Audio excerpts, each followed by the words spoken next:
ada krisis pangan. Krisis pangan mengancam. Krisis pangan bisa dicegah. Ancaman krisis pangan dunia. Food insecurities.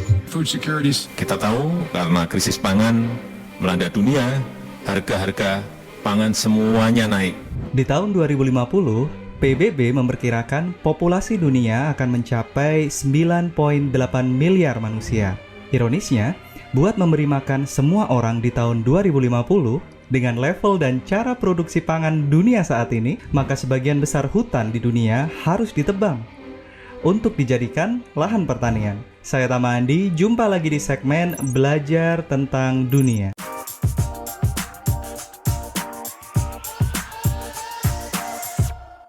Berdasarkan hasil perhitungan pada November 2022, bumi kita telah dihuni oleh sekitar 8 miliar manusia. Dan Indonesia sendiri berada di peringkat 4 populasi manusia terbanyak, yaitu dengan jumlah lebih dari 278 juta jiwa. Pada tahun 2050, PBB memperkirakan populasi dunia akan mencapai 9,8 miliar manusia. Dan seperti yang kita sama-sama tahu, pertambahan populasi manusia ini tidak akan pernah diimbangi dengan pertambahan luasan bumi. Gak heran ya, kalau negara kecil seperti Singapura melakukan reklamasi untuk menambah luasan wilayahnya. Bahkan di Indonesia pun, yang masih memiliki wilayah cukup besar, juga sudah melakukan reklamasi di beberapa pulau. Dari fakta ini, tampaknya rencana Elon Musk untuk membawa koloni manusia ke Mars menjadi cukup masuk akal ya, karena bumi kita ini akan semakin sesak dengan bertambahnya populasi manusia. Namun, yang menjadi masalah sesungguhnya ternyata bukan sekedar kepadatan penduduk aja, tetapi juga tentang kesediaan pangan. Dan jangan salah ya,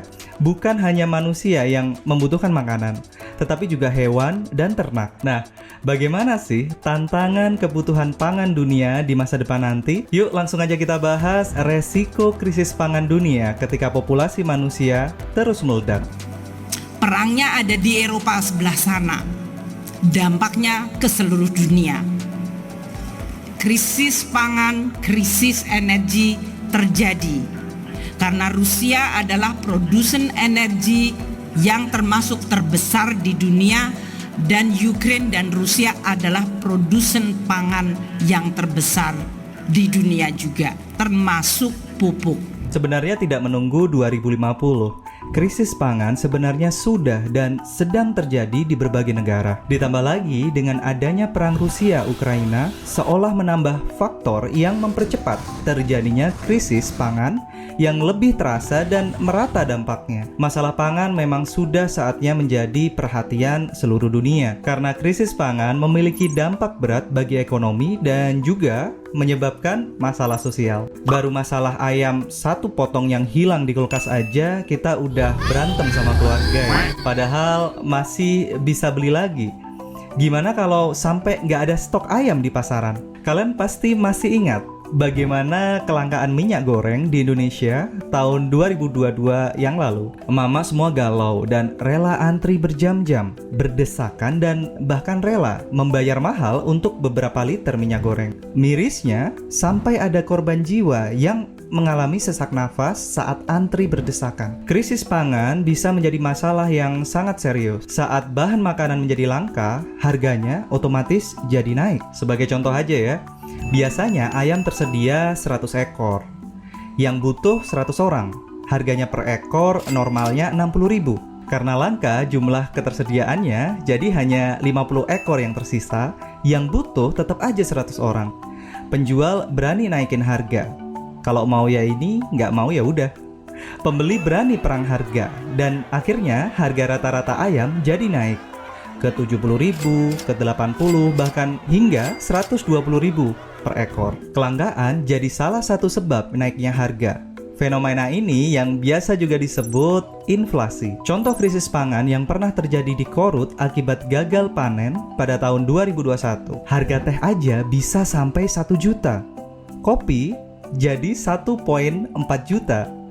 Dan harga sampo yang nggak ada kaitannya sama sekali dengan makanan pun bisa dihargai 2,8 juta. Di Indonesia yang katanya lahan agraris ini, Bahkan pada tahun 1944 hingga 1945, kita pernah mengalami kelaparan parah di Pulau Jawa dan menelan 2,4 juta korban jiwa. Masalah krisis pangan bukan hanya tentang kelaparan aja, namun bisa membuat harga barang-barang lain yang bahkan non-pangan latah, ikut-ikutan harganya melonjak, bahkan hingga ke level yang nggak masuk akal lagi. Kalau udah semua harga naik, kestabilan negara terganggu, kriminalitas dan masalah kesehatan mental meningkat, emak-emak stres. Harga cabai udah mulai naik lagi, harga cabai meningkat drastis. Generasi muda overthinking, kurang entertainment, kurang healing, dan akhirnya chaos.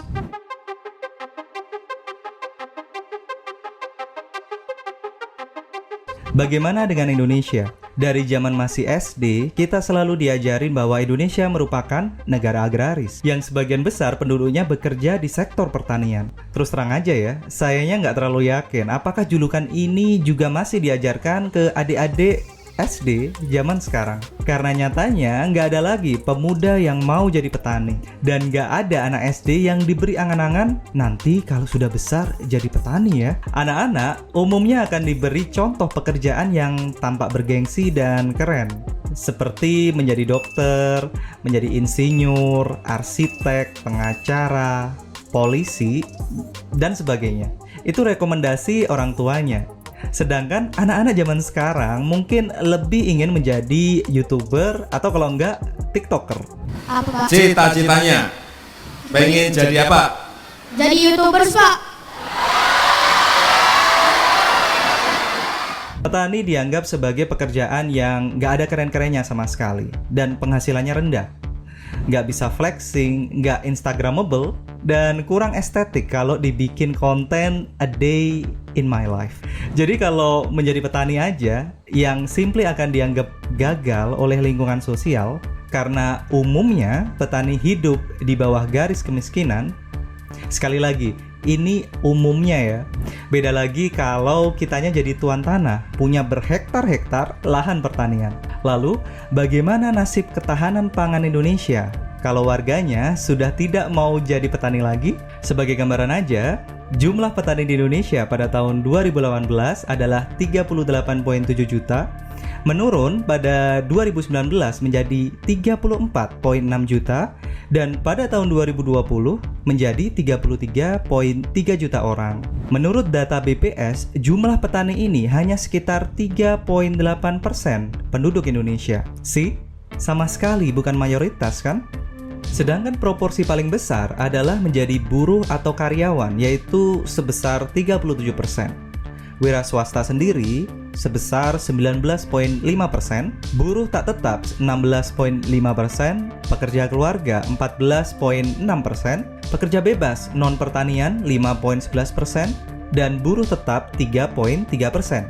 Padahal ada sekitar 9 juta pengangguran loh di Indonesia. Apa nggak minat nih jadi petani? Lahan-lahan pertanian juga banyak dijual oleh para ahli waris, bukan diusahakan untuk lahan pertanian. Kebanyakan berubah menjadi perumahan, tempat wisata, gedung-gedung, dan bangunan komersial lainnya. Nggak kaget sih, karena memang jauh lebih menguntungkan ya. Sebenarnya sudah ada tren untuk membuat profesi petani menjadi lebih menggiurkan. Sekarang kan udah banyak tuh aplikasi yang punya misi buat menjual produk tani langsung ke konsumen akhir, sehingga ngebuat harga hasil panen pertanian bisa dibeli dengan harga yang lebih tinggi karena memotong rantai distribusi pangan. Hasil panen juga bisa lebih cepat ke tangan konsumen dan berkurang resiko busuknya. Tentunya banyaknya aplikasi ini membuat petani lebih untung kan? Tapi faktanya hingga saat ini produk-produk dari para aplikasi tani online ini nyatanya hanya mampu menyerap sekitar 10% hasil panen yang ada. Beberapa perusahaan juga dikabarkan gulung tikar. Sambil kita lihat aja ya perkembangannya. Masalah pertanian bukan hanya soal lahan, tetapi juga soal bagaimana kecepatan produksinya. Tantangannya yaitu bagaimana agar bisa menghasilkan panen pertanian yang besar, tapi dengan lahan yang semakin sempit dan sumber daya manusia yang semakin sedikit. Mungkin dalam kasus ini kita harus belajar dari negara Belanda, sebuah negara kecil yang luasnya nggak lebih besar dari luas Provinsi Jawa Timur, dengan kepadatan penduduk hingga 500 jiwa tiap 1 km persegi, alias sangat padat ya kalau dibandingkan dengan Indonesia yang mana 141 jiwa tiap 1 km persegi. Tapi ini Indonesia secara keseluruhan area ya. Kalau dibandingkan dengan Jakarta ya jelas kalah jauh. Karena Jakarta sudah mencapai level gontok-gontokan ya istilahnya, yaitu 17.013 jiwa tiap 1 km perseginya. Belanda mendirikan Universitas Wageningen, yang mana adalah universitas yang khusus meneliti teknologi untuk meningkatkan kuantitas dan kualitas pangan di seluruh dunia. Universitas ini menerima mahasiswa di seluruh dunia yang ingin belajar dan ahli di bidang pertanian. Dan berkat penelitian-penelitian mereka, kini Belanda memiliki teknologi pertanian yang super maju. Sebagai contoh adalah produksi tomat. Tomat tidak mudah ditanam di Belanda karena suhunya yang dingin. Tapi Belanda mampu merekayasa cuaca di ladang mereka hanya dengan menggunakan lampu LED yang hidup selama 24 jam non-stop. Ada teknologi khusus juga dalam penggunaan air, di mana umumnya untuk menghasilkan 1 kg tomat butuh setidaknya 60 liter air. Tapi di Belanda bisa menghasilkan jumlah yang sama dengan hanya 8 liter air. Hemat banget kan? Bayangkan seberapa efisiensinya secara ekonomi dan secara ekologi. Dengan kemajuan teknologi, mereka mampu memproduksi tomat yang biasanya hanya menghasilkan 4 kg tiap 1 meter persegi menjadi 80 kg tiap 1 meter perseginya. Atau sama aja kayak 20 kali lebih banyak di luas lahan yang sama. Kini, lahan pertanian mereka sangat keren dan lebih mirip kompleks dengan kaca-kaca raksasa, bukan ladang sawah seperti di Indonesia. Ekspor produk pertanian Belanda juga sudah mencapai lebih dari 92 miliar euro di tahun 2017 atau sekitar 1,2 triliun rupiah. Sebagai perbandingan, penghasilan Indonesia dari ekspor makanan sebesar 36 miliar US dollar atau sekitar 470 triliun rupiah tiap tahunnya. Ya memang lebih besar Indonesia ya, tapi dengan kondisi cuaca yang lebih mendukung untuk pertanian dan juga punya area yang jauh lebih luas, potensi Indonesia sebagai eksportir bahan pangan masih bisa terus berkembang. Selain Belanda, negara yang juga memiliki teknologi pertanian maju dengan wilayah yang sempit adalah Jepang. Uniknya, Jepang mengalami penurunan dalam konsumsi beras. Konsumsi beras per tahun untuk tiap orang di Jepang di tahun 1962 adalah 118 kilo, malah turun menjadi rata-rata 60 kg per tahun per orang pada tahun 2006. Praktis, hal ini membuat Jepang mulai mendorong diversifikasi pertanian. Jepang telah mengubah lahan pertanian mereka menjadi pusat teknologi dengan bantuan internet, kecerdasan buatan, dan peralatan pertanian yang canggih. Pemerintah Jepang juga memberikan subsidi bagi pengembangan 20 jenis robot di bidang pertanian, serta mengembangkan berbagai mesin yang dapat dikendalikan oleh lebih sedikit manusia. Mengatasi masalah pangan di Indonesia seharusnya sudah mulai dengan menerapkan teknologi maju. Tentu modalnya akan cukup besar ya, namun bila memiliki manfaat jangka panjang, kenapa enggak? Pembangunan sistem pertanian yang maju dan berteknologi tinggi tentunya juga bisa menarik generasi muda untuk ikut berkontribusi. Peningkatan produksi pertanian Belanda dan Jepang menunjukkan bahwa mereka mampu menghasilkan keuntungan besar dengan lahan yang terbatas, yang tentunya bisa meningkatkan penghasilan para petani. Nggak hanya itu aja, petani nantinya juga akan tampil lebih keren dan bergengsi. Gimana nih menurut kalian?